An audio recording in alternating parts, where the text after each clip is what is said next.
magpie, really. I mean, that thing about Bowie being a chameleon, you know, that's not really true, is it? Because chameleons change colour to hide in the world, whereas in fact, you know, Bowie encouraged us to take on new colours, and he made the world more colourful. But I mean, he was magpie-like, I think, in that he would take lots of cultural influences, and musically as well. I mean, he talked to me about working in Berlin, and of course everybody says Berlin, those are the Kraftwerk years. He was soaking up Kraftwerk. He hated doing anecdotes, by the way. He hated it. He always wanted to look forward. He would be really loath to look back. But when he did, he was incredibly sharp. He remembered details. And he was very analytical about how the Berlin trilogy were very much, people would hear them now as, or years later, as having been heavily indebted to Kraftwerk and some of that electronica of the time. But he said, no, we were just still playing in a blues format. You know, a lot of it was 12-bar blues, it was R&B, but we were adapting, bringing new sounds, new soundscapes very much, of course, with Eno. But he was doing that all the time. He was just putting a fresh twist often on old ideas and then really pushing it forward at high speed. In one of the interviews we'll see in the compilation, he mentions that often in the past he would keep in character when he did the interview. So, he would... Was he like that with you? I mean, you met him a number of times. I wondered if the personality or the colours changed at all. Yeah, no, I think from what I remember of those interviews, he was just very much David Bowie, and he was just genuinely a lovely, and I've said this to people, you know, so what was David Bowie like? And I only met him very briefly a few times, but I always got a really, really very lovely feeling from him. He seemed like he's just a lovely man. I arrived in New York in a rehearsal studio in what's probably now Meatpacking District. You know, it's very swish, but it wasn't then. Early 2000s, and it was still very down at heel. And there was a rehearsal room there, and I went up 3 floors and waited for him. And he arrived with a baseball cap and a cup of coffee and a pair of trainers, and he'd walked from Soho where he lived. And you know, no glitz, no glamour, no limousine outside, no bodyguard. And that's how he lived in New York, of course. And we sort of found that out retrospectively. But so to me, he didn't seem. I don't think he was putting on a persona. I thought he was just, particularly in that interview when I sat down with him for half an hour, 40 minutes.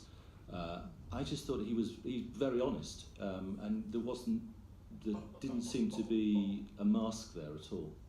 He was fascinating. But I mean, it must be amazing for you to have gone through all this archive.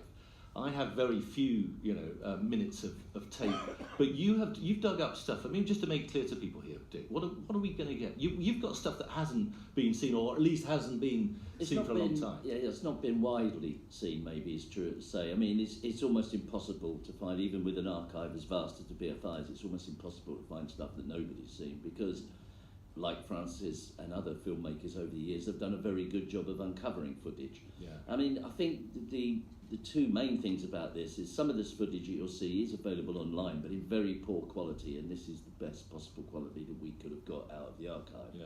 And there are perhaps some longer versions of things that you may have seen slightly before. Also, the BBC in particular have really done a good job of exploiting their archive. So, on the whole, I've tended to steer clear of BBC material. This is mostly ITV and Channel 4. And that stuff is just exploited less, so it gives you something to see. It's also a mixture of different faces of Bowie, so you've got over different time periods, but you've also got him acting, you've got him in interviews, and the interviews are really revealing. I think he's a very good interviewee, and of course in performance. But the interviews, it's absolutely obvious that he's much more comfortable the older he gets. He seems to become happier. Yeah. He's more at home. I suppose that's natural, but when you watch them chronologically, it is strange how edgy and difficult he seemed to find it in the beginning. Yeah. Having said that interview I did with him in 2002, of course, was just after the 9/11 attacks, which he witnessed, and he was really deeply shaken by that, and I think it made him think, quite profoundly about mortality, and that came out in that interview. And I mean, it's incredibly moving to hear that. And he was looking forward, I mean, that's the wrong phrase to use, but he was imagining what it was like when he did die. And as he said in an interview with me, it just doubles me up with grief to think that I will lose or leave my daughter behind, leave my family behind.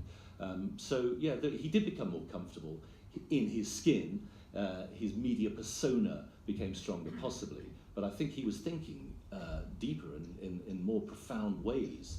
I mean, this is a man with a huge brain, isn't it? As we'll see. Yeah. He also responds, I think, in the interviews, he responds to people that take him seriously, that ask difficult questions. Yeah. He seems to respond better than those that are on a superficial level. Yeah. And that he seems to tire off very quickly. Yeah, I don't think that's true of any artist, though. I mean, I've had that a lot. I mean, I'm lucky enough to do interviews for Radio 4, and it's a place where you're expected to ask serious questions. And there's a lot of pop artists, and I've been warned before by publicists. Oh no, they don't talk. They're not very good. You just get very flippant answers, and that's usually because they have been asked stupid questions. And actually, if you ask serious artists serious questions, you'll get better answers. And I think that's. I mean, Bowie's a prime case in point. But yeah, I mean, he was very serious about what he did. He worked very hard at what he did, and so I think if an interviewer took that seriously and you could prove that you listened and were genuinely interested, then he would be interesting in turn.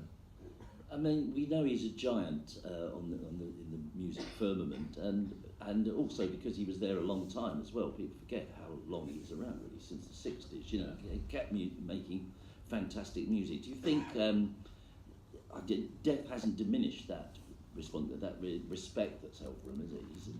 Well, I mean, it rarely does, though. It really does. And I think in his case, because it was such a huge shock. It was such a huge shock. You think about that morning he died. As anybody in this room, I'm sure will remember. I remember turning on the Today programme at 7 o'clock and hearing that news and just literally just jumping out and just going, no, this can't be right. 2 days earlier on the Friday night, I was on front row talking about the new album. I think 2 days earlier we'd been reviewing it, and there he was. And then I got a phone call from the Today programme, just to try and do an instant kind of response, instant obit, and it was one of the hardest things to do because I couldn't actually believe what I just heard, that he had died. First interview I'd ever done, first actually broadcast on Radio 4 that I've ever done naked as well. So that's another reason to remember that interview. Thank you for that.